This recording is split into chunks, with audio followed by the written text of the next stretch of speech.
Hi guys, welcome back to another video with Life Inspirations with Rue and Raz. Yep. Hi guys, good to be back.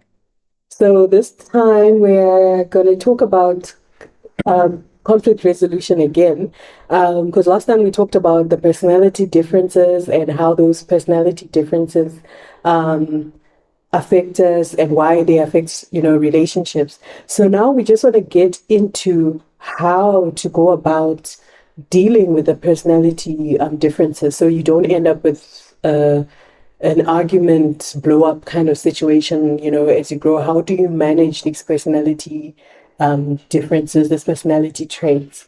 Yeah, so that's just how we're going to try and give you those tips. Yeah. Okay, go on, go ahead. Okay, so first of all, so these are just stuff that I think we've mentioned in different videos before, but it's always good to put some of these strategies in context. So number one, and I think we mentioned it last time, is to always understand that you're on the same team, Yeah. that a relationship is not a battlefield. Once again, all of these things is assuming that you did your due diligence and you weeded out the red flag people and weeded out the people with your non-negotiables. So this is someone that you did your due diligence and you're in a relationship with, you're planning to get married or you're married. Then you apply these things. Yeah. So number one, assuming that your fundamentals and your basic principles are the same, then you should understand that your marriage is not a battlefield. Yeah. So if you feel like someone has offended you, you know, you have to understand that that person loves you. Yeah. They're on the same team as you. So whatever they say or do is not intentional to Yeah. hurt you. Yeah. And I think that is a standard when you approach any disagreement in a marriage, in a relationship with someone that you love. Yeah. You always have to take it from an assumption that this person loves you. We have the same goal in mind. They wouldn't do anything to intentionally hurt you. Yeah, correct. I think that's a very good premise. I think for me it comes back to just trusting in firstly God and trusting in the person that you have decided to spend the rest of your life with. That if you are a team and if you're heading towards a same goal and you've got the same objectives in life and you've set up plans for yourselves, there's no reason for me to intentionally sabotage that and to intentionally go out of my way to hurt you. So that's how I always premise whenever there is a difference or whenever uh, let's say our personality differences has led us to a conflict. I always start from that premise that I trust this person. There's no way that they've gone out of their way to say, you know what, this morning I'm actually just going to go out and hurt him. I don't think that is how you are wired as a person. But I tend to want to bring things back closer to me and say, to be able to have that, I think you need to also have a very clean and God-centered heart. Because the Bible says in the heart, that's where the issues of life are, right? So for me, everything that happens in life, I have to process it through my heart. If my heart has got an environment which is good, which is loving, which is centered on God, I've tended to see that if anything happens between me and you, my first response is that she must have made a mistake, or it's like something that she didn't plan to do. It's not like you intentionally came out to harm me or to do something that would hurt us or our family, right? Mm-hmm. So I think the first premise for me is I always have to make sure that my heart is clean, that the environment that is in my heart allows me to actually just see things for what they are, not to try and look for other reasons as to why you're doing this. So this goes back to the point that my heart is in that way because of the understanding that I have that we are a team and that you wouldn't go out of the way to harm me or to do something that would harm or hurt our family. Yeah. Yeah, and I'll take it back because I know we are saying that you need to understand that you're a team and this person is not meant to hurt you. And I'll take it on a personal. I'll take it, I'll open up and share that. Like for me, that was a difficult concept for me to understand because I've always been team of me. So it really was a concept that I had to understand, but it came from understanding God's love for me, to understand that someone can also have the same plans and intentions for me as me. Yeah. And sometimes that is a hurdle that people may have to overcome because the world, outside world, sometimes can be cruel. And as you grow and things happen in life, you're forced to come into a shell where you depend on you and you can't trust people and you don't believe that anyone can have good intentions for you as good as you have intentions for yourself because you've made it this far by yourself being team you. And you have to get to a point where you have to allow God to love you.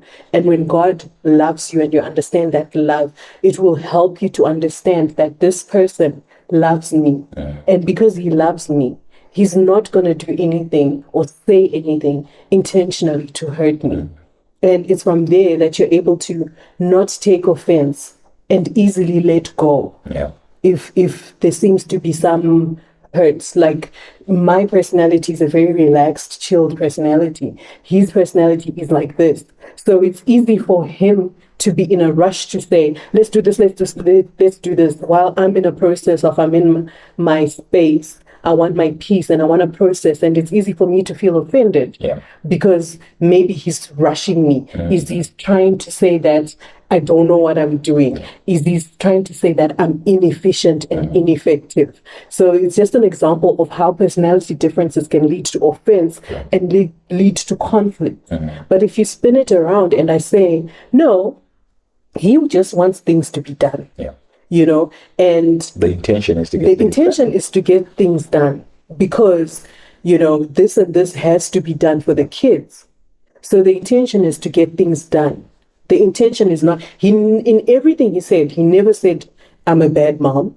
He never said, I don't know what I'm doing. And he never said, I am really bad at implementing anything. He never said anything like that. But it's easy for me sitting to take offense to him just wanting it to be done, But then when you turn it around and you understand that it's our personalities that are different, he just wants to get done. I just want to sit in my peace. No, I think what you're saying is very important, and I link it back to what I initially said, that it's in the condition of your heart as well. So you actually need to deal, and I like how you said it from a very I'm going to call it like an emotional side of things, that you need to deal with God and let God go through your heart and make sure that you in yourself are in a good standing and a good state with God, and you actually understand that there are other people who've got good intentions for you. And I'm gonna say this because one of the words that you mentioned is taking offense. And I remember from one of the messages that was preached by a good friend and pastor of mine, Pastor Tafara, he uses the word offense, and I think he tracks it back to the actual Hebrew word that is used in the Bible, and it is translated as the devil's bait. So and I've learned to use that practically in my life. Whenever I sort of start to feel like I'm about to get offended, I look at that scenario and I say, where is the devil's bait in here? What is the devil trying to get me to feel offended about? And remember, the Bible also, and I'm going to sort of paraphrase, it says, take up the shield of faith with which you will use to block the fiery darts of the evil one. So having a heart that has got a godly environment as opposed to having a heart that's got a flammable environment, and the fiery dart of the devil could just be, can we get this thing done by 12? And the fiery dart of the devil is, oh, so he thinks I can't manage my time, or so he wants to be my father, or so he wants to be. So I've just learned to, whenever I start feeling, and I think we all know it, right? You start feeling that creeping offense coming in, and you start asking yourself, what do they think? Who do they think? What the? I then ask myself, in this environment, stop. What is the devil's bait? And that has helped me to not view, for example, the example that you've used, where you then stop and take your time to process things. What is she saying about my decision-making capability? Is she saying that I'm not analytical enough? I haven't really thought this thing through. What is she trying to say about me as the man and the head of this house? It's easy for you to spin anything into an offense, but because you're being baited, right? But if you actually stop and think and go back to the premise that, wait, I chose this person. Well, let's see if you had an arranged marriage. I chose this person. I did my due diligence. This is the person that I want. This is now team us.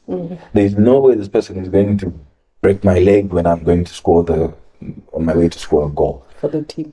Correct. Yeah, no, I mean, I think that's the best example we could have used for this, because it's very practical and you can use it with anything in a relationship. Like just have a standard.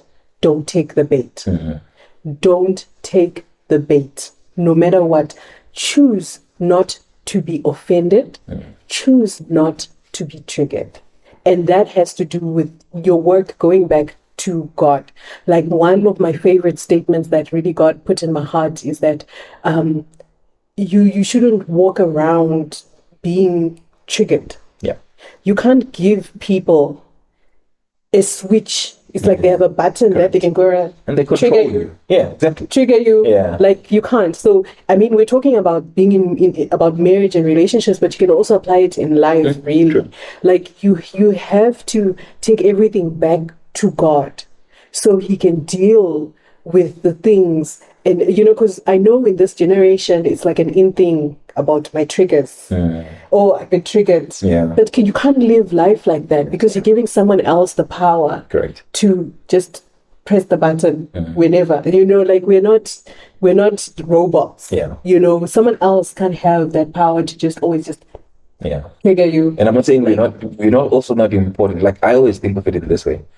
We are important as human beings, but I could be wrong, but I don't think we're that important enough that someone else, and I'm putting this from a taking bait, let's say in the office or wherever anywhere else in life, that someone actually wakes up in the morning from their house, they get dressed, and they look themselves in the mirror and they say, today I am going to trigger Rutendo. He is the Rutendo button. Yes, taking today it. I am going to taking it with me today, and I'm gonna. Yeah, so I think I'm just going back to what you were saying, that don't walk around being triggered. Yeah. Look for where the bait is, and the other thing that has also helped us is, in the heat of this bait, sometimes it takes it's actually good to take a minute and just calm yourself down and ask probing questions. Oh, okay. What is your thinking with this decision, or what is your thinking with your response? What is the thinking with what are you going at? Because also how you interpret things and how I interpret things are two different things.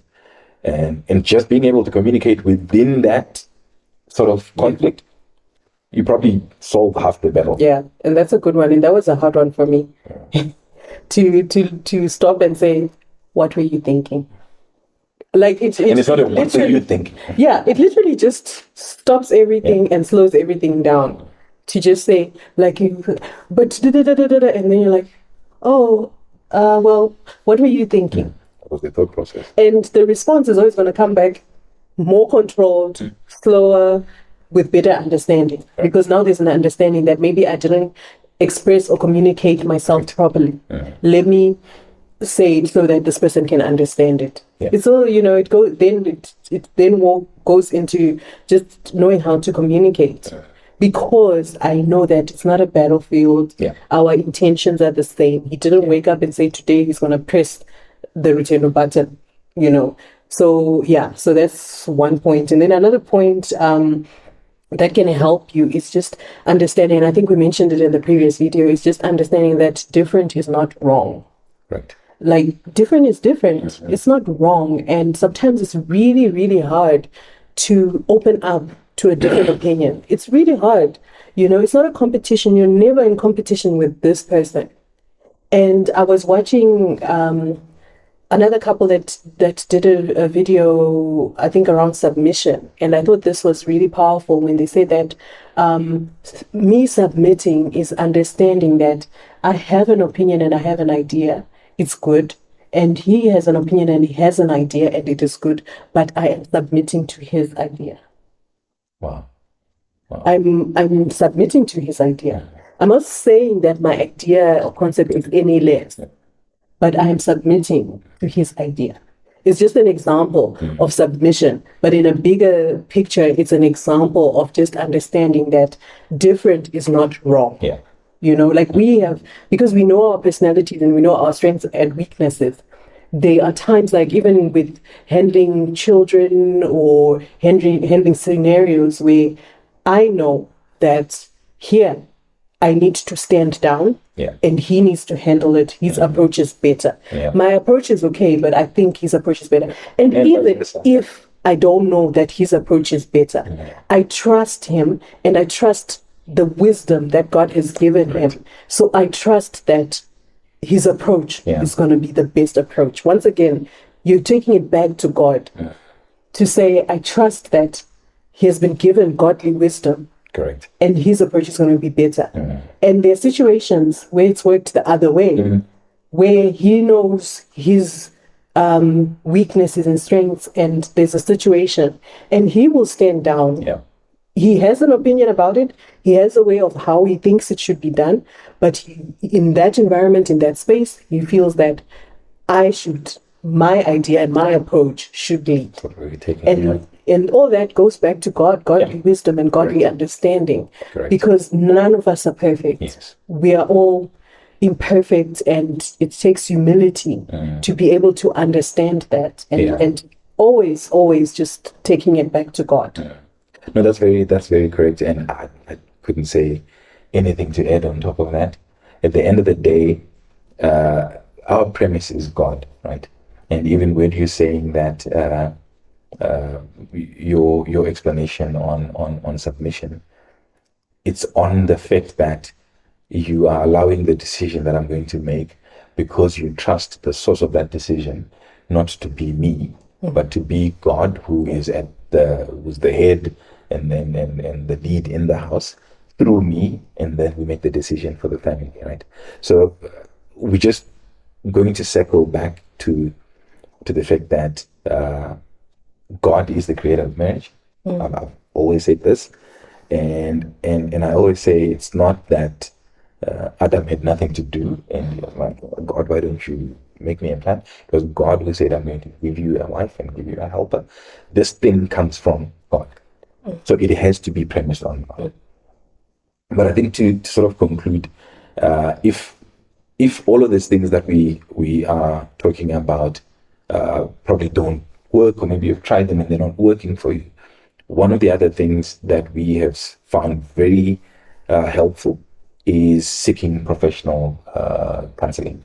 Just having that once every quarter or once every, I don't know, whatever period you want to use, to have either church counseling people or a couple that you are accountable to, that you go and spend time with, and just speak on issues that you're going. You don't have to have a problem for you to go to seek counseling. It's like how you would approach your car. You service it every whatever interval that your manufacturer requires. You just don't take it when it's broken down, right? So you just don't go for counseling when your marriage or your conflicts are at the top, or you failed to resolve things. You pick up some of these nuggets, some of these things that we're talking about. We picked it up along the way by talking to people that have been doing this for the last 30, 40, 50 years. And what's beautiful about this thing, and that's what is beautiful about God, is you are in that counseling session, you actually pick up that these people are also living life. They also have their little quirks where they, like, you actually stop them, like, yeah, but then you did this, and then you did this. And actually realize, oh, this is actually beautiful. You'll never get to a point where you're like, yeah, marriage is perfect. You continuously have to work and work. And it's not like hard work, like breaking back work. It's just being intentional. Correct. It's being intentional at these things, because some of the things, like going back to the last video, it does not come natural to you because of maybe the way that you were raised up, whatever. But you're now intentionally working at making sure that, okay, fine, this is what my person likes. And so maybe the next video should be about love languages and about how people should intentionally work about some of these things. But yeah, so that's I think that's my conclusion. Whether you've got a conflict or not, a problem or not, just seek professional help, speak to someone, just get going. You'll see the benefit in it. Yeah. I think like the last part, which is the big part, I think that we just need to touch on. I mean, this topic can go on for years. Forgiveness. Oh yes. Like, I think forgiveness is such a big thing. It's a big one. Yeah. But with God and having the Holy Spirit in you, then forgiveness becomes a lifestyle. Correct. We were talking about offense, and when you choose not to take offense, then you're just walking in it. Like the other day we were talking about how we're like, we can't really look back to think of a big fight that we've had. And I was like, well, it's really more of we've forgiven. We were quick to forgive. So it's not a big blot anyway where we can say, oh my gosh, that day when we fought. It was, and we don't even call them fights. They're disagreements and misunderstandings. And there's no way you can look back and be like, oh, on that day, sure, and then I walked out the house and I slammed the door and, I don't even, but it's like, and then we realize that it's really just constantly walking in forgiveness. And that also comes in acknowledging that you love each other, that your intentions for each other are good, that we're not perfect. We're not perfect. We will, and that we will do things that can offend each other, and you choose not to take offense. Correct. Because that was never your intention. And that's in therein comes the forgiveness, and you have to constantly walk in that. We're not talking about like abuse and stuff like that, because that's stuff that you need to get help for. Like proper help for, and you need to stop and be like, okay, this is bad and this has happened, let's go and get proper help. But we're just talking about the silly offenses that can build up over time, over months, over years. That really you can just wash off the bag and don't take the bait, and just learn to just look at the person, love them and forgive them. Your mandate is to love this person. You're the number one person that has been blessed to love this person. Just forgive them. You do the same for your kids. Let's be honest. It's true. We do the same for the kids. I mean, kids can do something literally now, 10 minutes, 5 minutes later, you've forgiven, you're laughing about it. And that's because of the love that you have for the kids. So you can also do the same for the person that you're with. And if you're really struggling with forgiving the small things, the silly things, like the big example that we just used, like, do you think I don't know what I'm doing? Do you think why? Those things. And if you're struggling to let that go, take it to God and also go and get help to find out why you can't let go of the silly, small offenses, why you're taking the bait, why are you being triggered, and deal with those things so you can let go. These things are important so that you can enjoy, because God blessed us with marriage so you can enjoy it. And what the devil wants is for you not to enjoy it, basically. And if you don't enjoy your marriage, you are not functional out there. You're not functional elsewhere. There's some people who are sitting in very good marriages, or potential very good marriages, very good partners, but you have just let silly offenses gather up. And they clog your heart. Right. So it's it's what I was saying with my initial point, that I always take it back to the environment of your heart. And how you cloak the environment of your heart is through allowing these offenses to come through taking the bait and feeling offended. And the Bible says sin has waxed their hearts cold. So as you take more and more of these, oh yeah, she walked out on me this morning, she didn't say good morning, or she didn't kiss me goodbye, it's the small things. You're clogging your heart with all of these things, and it's accumulating. But if your heart is always clean, if you're not holding on to these baits, if you're not holding on to these mistakes that your partner is making, you will always have a heart that is like a clean slate, right? If someone does something, like you're saying with the kids, actually got a practical joke. Who came first, the kids or me? Me, right? So why is it easier to forgive the kids and not forgive the person that you actually chose? So I take it back to the heart, and like you're saying, if that is difficult, go back to God. He'll deal with your heart. He'll deal with issues of forgiveness. And if that fails, seek professional help. So many people that can help people. And like you're saying, marriage is a gift from God. It's supposed to be enjoyed as we grow and as we grow older. And let's enjoy it whilst we are young, whilst we are living, whilst we have strength. Let's not be old and angry at each other. Let's enjoy the moments that we're going through. And that's what God wants. Yeah, and I really feel it in my heart. I really feel it that God is like, there's so many people that are in good foundational marriages. They have the potential to be so happy and at peace in their marriages. But you have just allowed little offenses, to accumulate. Like what he's saying, now your heart is like covered in wax. You've just allowed it to accumulate over time, and now you can't enjoy the marriage that God blessed you with. You are living with a roommate, you can't. He's going to become a cellmate. And by the time you're 70, he's not a cellmate, because you're you can't go anywhere, you're stuck, but just you and I feel like it's something that people don't want to let go of, because sometimes it feels so good to hold something against someone. It does.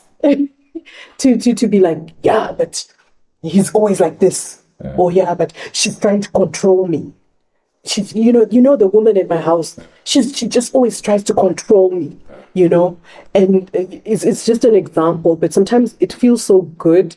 It comes out like it's not nice, but you are so used to saying it now, it's like your thing, and you are blocking yourself from actually just enjoying your marriage. Like, there's actually people that are sitting on potentially really happy marriages. You've just allowed silly offenses, and it's from silly offenses, like small things become big things, It's from silly offenses that you choose not to let go of, that big things start coming. This is how the devil works, by the way. You took the bait the first time, now you keep taking the bait. His plan is not to attack. His plan is not the first stage of you taking the bait. Okay, you took the bait the first time. That's just the beginning of his plan. Now everything is accumulating. Now you are cold towards each other. You're not emotional towards each other. Both of you are picking that up. So what happens? This one looks outside to find connection. The other one now looks outside to find connection. What has now happened?